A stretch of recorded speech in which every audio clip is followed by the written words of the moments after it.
Today we're remembering Yom HaShoah. The full name of the day commemorating the Holocaust is Yom HaShoah B'Higei Gvura.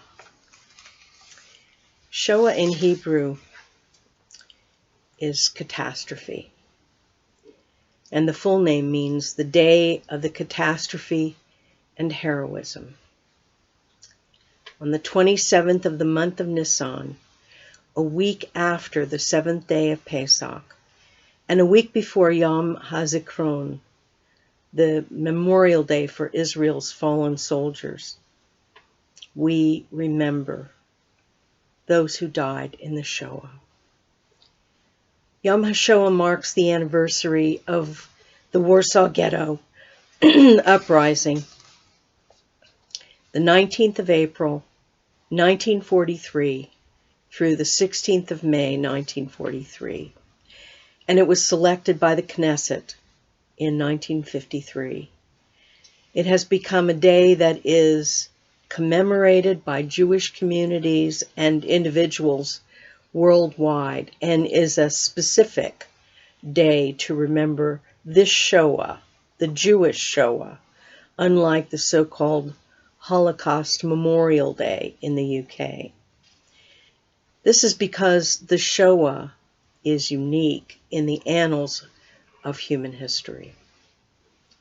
Never in the history of mankind has a plan to annihilate an entire ethnic people been executed by a nation against those not at war with it, people who were sought out for death even beyond its own borders. I highly recommend Denial, a movie with Rachel Weisz, which is a powerful portrayal of the evidence of the Holocaust, which so many today wish to either ignore, obliterate, or simply dismiss. The Shoah was intended by the evil men who devised it to destroy the Jewish people, the Jewish nation, breaking the chain of Jewish generations going back to Abraham and Sarah. Family reunions for many Jewish families aren't large because there are so many members missing. Cousins, nieces, and nephews, grandchildren and great-grandchildren who will never be. Although the Shoah did not succeed in its goal, it did erase as many as 4 generations in one family, from great-grandparents, grandparents, parents, and children. Few Jews have relatives who were alive in Europe during that period. Genealogical projects in places like Yad Vashem encouraged the chain of Jewish continuity, reforging it for the present and for future generations. How does the Shoah speak to us? Distinguished Holocaust scholar and author Yehuda Bauer stood before the German Bundestag in 1998 and declared that these 3 commandments should be added to the 10 words of Torah. You shall not be a victim. You shall not be an oppressor. You shall never be a bystander. Elie Wiesel has commented in a similar vein, we must always take sides. Neutrality helps only the oppressor, never the victim. Silence encourages the tormentor, never the tormented. These are his words, and I think we need to remember them. And yet, having said all this, more than 70 years after the end of the darkest chapter in human history, which has caused us to pray and to vow never again, anti-Semitism is again on the rise throughout the world, and Israel's integrity is disparaged daily. Today we hear that Hamas has said again that they're going to destroy every single Jew, and yet the UN and various nations support Hamas. How is that possible? We live in difficult times. In the Holocaust's aftermath, the international community responded by adopting conventions and resolutions for the crime of genocide, all in response to the atrocities committed against us in particular during World War II. Clearly, nations and societies must do more than simply condemn others or stand by while Jews are once again subjected to this sort of hatred. We may ask, hasn't the world learned anything? We found that even when the UN passed a resolution declaring January 27th the International Day of Commemoration of the Memory of the Victims of the Holocaust,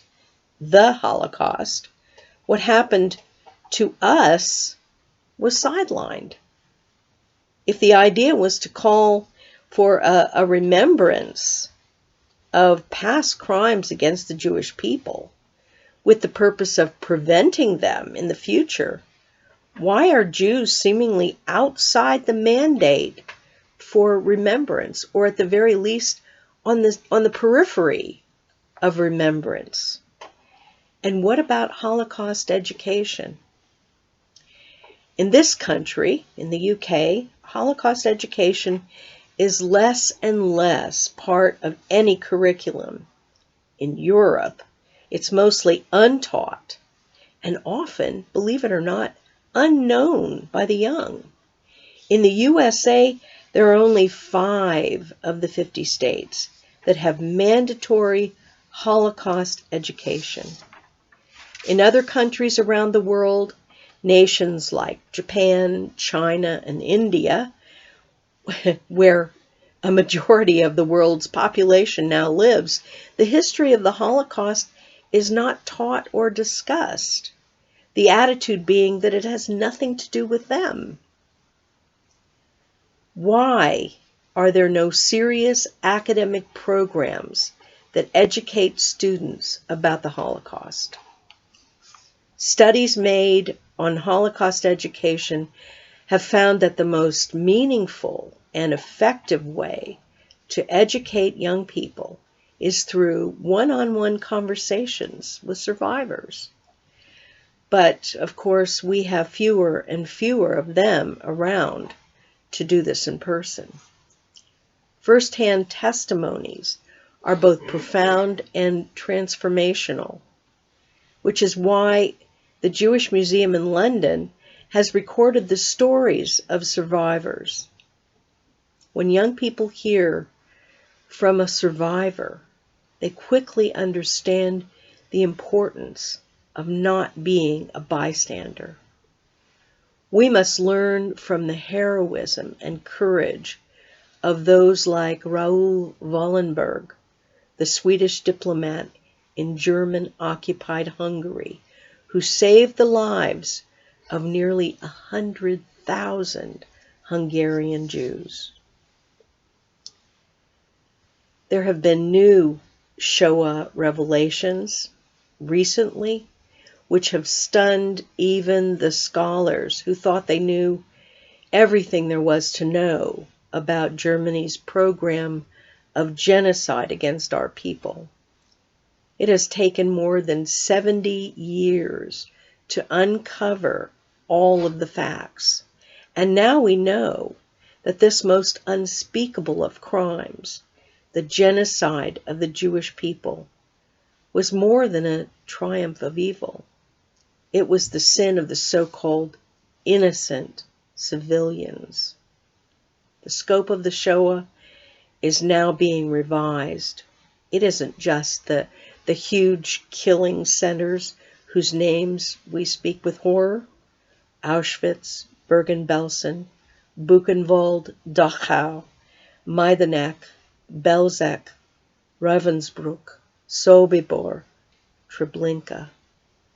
Researchers at the U.S. Holocaust Memorial Museum have released documentary evidence that astounds even the most informed.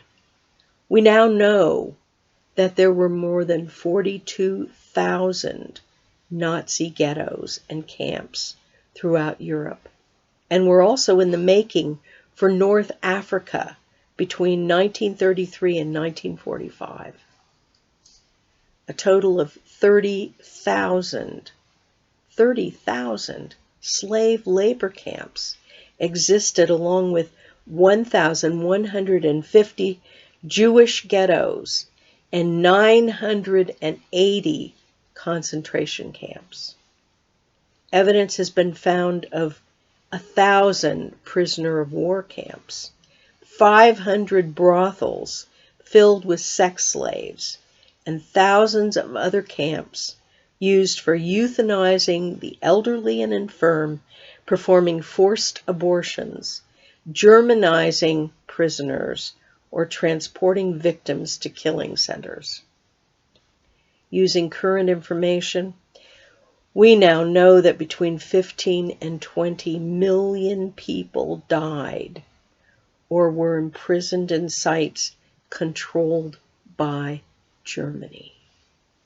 These figures force us to face the absolute crucial truth about the Shoah. There were no innocent bystanders.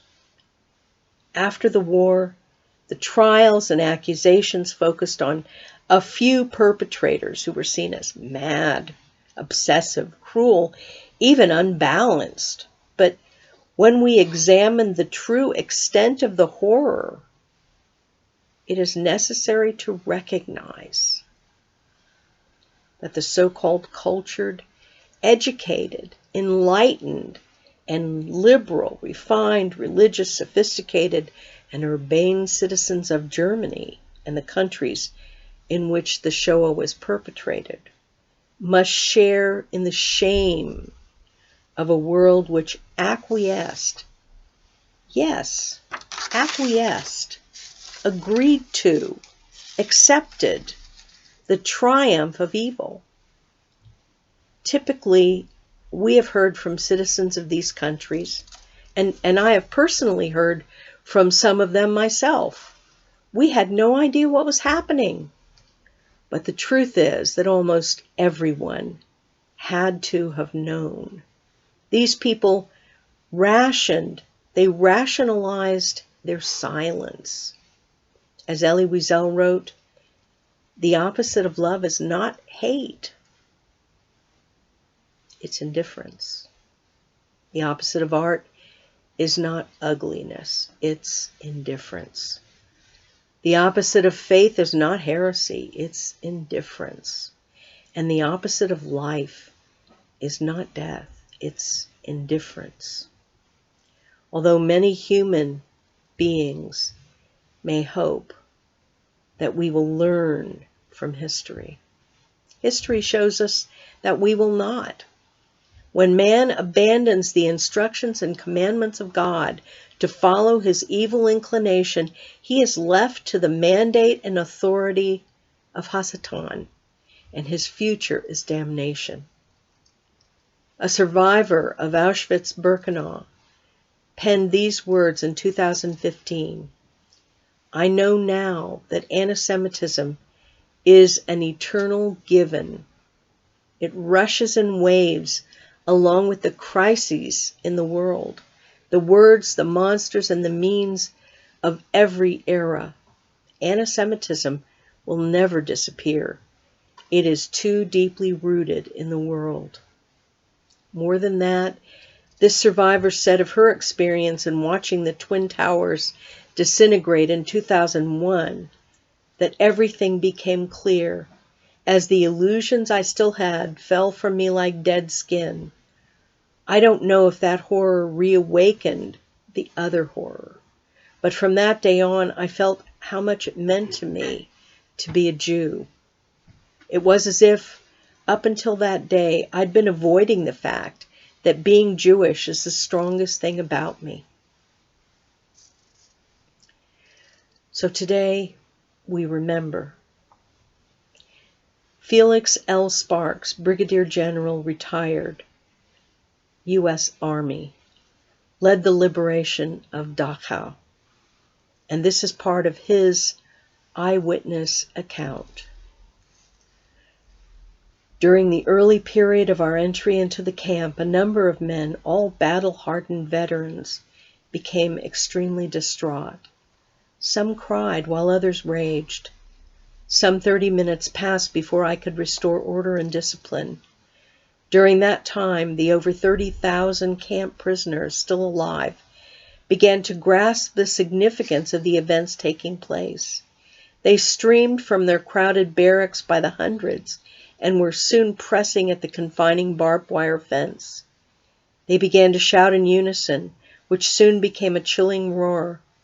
After about 10 minutes of screaming and shouting, the prisoners quieted down. We informed them that we could not release them immediately, but that food and medical assistance would arrive soon. The dead, numbering about 9,000, were later buried with the forced assistance of the good citizens of the city of Dachau. Private Harry Herder, U.S. Army, gave his account of the liberation of Buchenwald. Slowly, as we formed up, a ragged group of human beings started to creep out of and from between the buildings in front of us. As we watched these men, the number and the different types of buildings came to my attention. From them came these human beings, timidly, slowly, deliberately showing their hands, all in a sort of uniform, or bits and pieces of a uniform, made from horribly coarse cloth with stripes running vertically. The stripes alternating, a dull gray with a dark blue. Some of these human beings wore pants made of the material. Some had shirts or jackets, and some had hats. Some had only one piece of the uniform. Others had two. Many had all three. They came out of the buildings and just stood there, making me feel foolish with all that firepower hanging on me. I certainly wouldn't be needing it with these folks. It was then that the smell of the place started to get to me. Our noses, rebelling against the surroundings they were constantly subjected to, were not functioning anywhere near normality. But now there was a new odor, thick and hanging, and it assaulted the senses. We still had no idea what this place was. Sergeant Blowers told us that some of the prisoners spoke English. Then he got even quieter, looked at the ground for a moment, raised his eyes, and looking over our heads, began very softly, so softly we could barely hear him. He told us that this is what was called a concentration camp, that we were about to see things we were in no way prepared for. He told us to look as long as our stomachs lasted, and then to get out of there for a walk in the woods. I have never known our sergeant to be like this. The man had seen everything I could imagine that could be seen, and this place was having this effect on him. I didn't understand. I didn't know what a concentration camp was, or could be, but I was about to learn. The bodies of human beings were stacked like cordwood, all of them dead, all of them stripped. The stack was about 5 feet high, maybe a little more. I could see over the top. They extended down the hill, only a slight hill, for 50 to 75 feet. Human bodies neatly stacked, naked, ready for disposal. The arms and legs were neatly arranged, but an occasional limb dangled oddly. The bodies we could see were all face up. There was an aisle, then another stack, and another aisle, and more stacks. The Lord only knows how many there were. They appeared to be skin covering bones and nothing more. I have since seen the movie made about Buchenwald.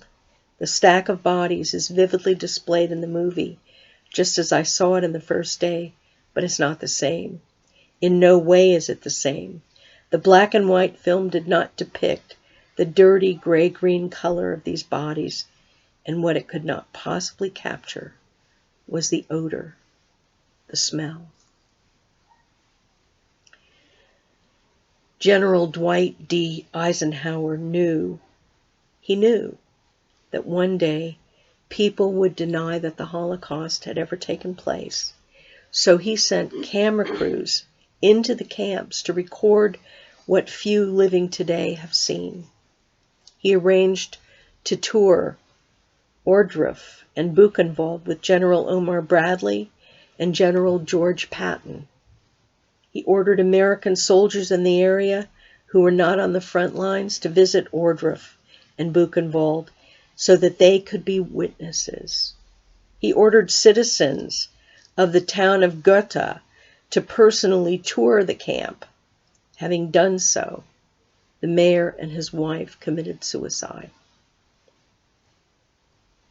Eisenhower wrote to his wife Mamie, "I never dreamed that such cruelty, bestiality, and savagery could really exist in this world."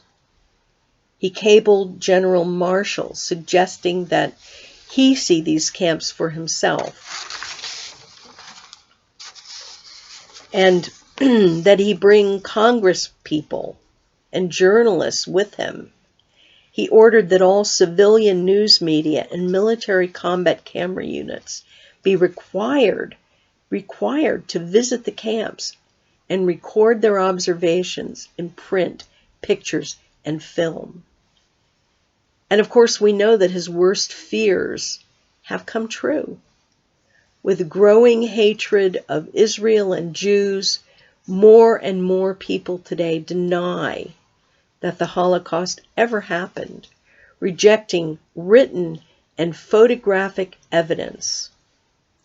When leaders express doubt about the numbers killed in the Shoah or the statistics recorded concerning the Shoah, remember that General Eisenhower took steps to stop their lies. Don't be afraid to speak the truth about what really happened, and don't let anyone get away with saying in your hearing that the Holocaust is a myth or an exaggeration. The following prayer was written by liturgist Rabbi J. Harlow. Adonai, Master, Creator who set the round course of the world, Creator who caused veins, brains, and bones to grow, who fashioned us air that we might breathe and sing. Remember that we are incomplete and inconsolable, our vision clouded by ashes. Remember the chimneys, the ingenious habitations of death, where part of Israel's body drifted as smoke through the air. Remember the mutilated music of their lives. We lament in fields of loneliness for 6 million of our number torn away. Remember them. There are some who have no memorial. They are perished as though they had never been. Forget them not. Remember the landscape of screams engraved at entrance gates to death. Remember the unborn dreams. Remember the terror of children whose tears were burned. Remember the agony of parents whose blessings were consumed. Remember the prayers of the dying, the shame and suffering of the innocent. Remember, we have not forgotten you through all this, and though all has befallen us. Remember the God-forsaken millions in a silent world. Their loneliness was matched only by yours. Who is like you, Adonai, among the silent, remaining silent through the suffering of your children? Are you not God, Adonai, that we may hope in you? Renew the light of your creation, which has been dimmed. Renew in your creatures your image, which has been desecrated. Restore the covenant which your people have maintained. Remember the hopes of the slain by sending redemption to your shattered world. In spite of everything which strangles hope, help us to continue the sustaining song of their lives. As we remember those who died, some with faith, some without, individuals with names and families, homes, jobs, aspirations, hopes, forever destroyed. These words from Tehillim 83 come to my mind. O God, do not keep silent. Do not be quiet, O God. Be not still. See how your enemies are astir, how your foes rear their heads. With cunning they conspire against your people. They plot against these you cherish. Come, they say, let us destroy them as a nation, that the name of Israel be remembered no more. Cover their faces with shame, so that men will seek your name, O Lord. May they ever be ashamed and dismayed. May they perish in disgrace. Let them know that you, whose name is the Lord, that you alone are the Most High over all the earth. Let us meditate on these words from Yeshayahu 54, which are God's promises to us, the people of Israel, for our future. Though the mountains be shaken and the hills be removed, yet my unfailing love for you will not be shaken, nor my covenant of peace be removed, says the Lord, who has compassion on you. O afflicted city, lashed by storms and not comforted, I will build you with stones of turquoise, your foundations with sapphires. I will make your battlements of rubies, your gates of sparkling jewels, and all your walls of precious stones. All your sons will be taught by the Lord, and great will be your children's peace. In righteousness you will be established. Tyranny will be far from you. You will have nothing to fear. Terror will be far removed. It will not come near you. If anyone does attack you, it will not be my doing. Whoever attacks you will surrender to you. See, it is I who created the blacksmith, who fans the coals into flame and forges weapons fit for its work. And it is I who have created the destroyer to work havoc. No weapon forged against you will prevail, and you will refute every tongue that accuses you. This is the heritage of the servants of the Lord, and this is their vindication from me, declares the Lord. We remember. Am Yisrael Chai, the people of Israel live.